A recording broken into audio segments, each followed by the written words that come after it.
Məcbur, sən məcbur yedirdilər ki, baxmalısan. Başa düşə bilmirlər ki, məcbur heç də yoxdur.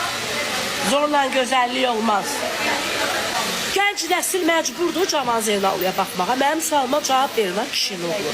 20 yaşında, 15 yaşında uşaq tanımır Cavan Zeynallını. 90 yaşında Cavan Zeynalını oturturumuz, əsə oturub orada heç bilmir nə danışır, nə oxuyur. 20 ilin lentini Cavan Zeynalını o gün gəlib efirdə oxuyur kişinin oğlu. Bəs süründə bu qədər də olmaz axı. Sən də Cavan Zeynalını tanıyırsan? Tanımıyorum. Sən tanıyırsan, mənim uşağımı tanımıram. Çünki 90 yaşı var. 20 ilin zapisini o gün Cavan Zeynalını çıxıb efirdə oxuyur. İndi nəsil baxmıraq, həqiqətən baxmıraq. Ay kişinin qızı, 20 ilin zapisini Cavan Zeynalını o gün efirdə oxuyur. İstəməyə haqqında onları görürəm. Səhv danışıram, bir səhv danışırsan. Ay, kişi oturub evində zorla məcbur edirsən, gəl. Kişi əsəsə xas elə gəlib efirə. 20 ilin zapisi ilə. O gün də biri var idi, əsəsə gəl, o arvad. Belə şey olar. Adını da bilmirəm. Yaxşı demirsiniz şeydir.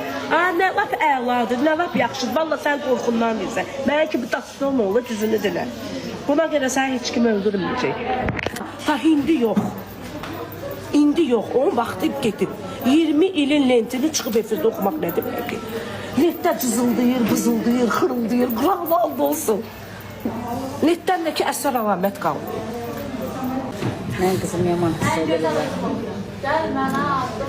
Efir təzələşmir, bir efir köhnəlib əksinə.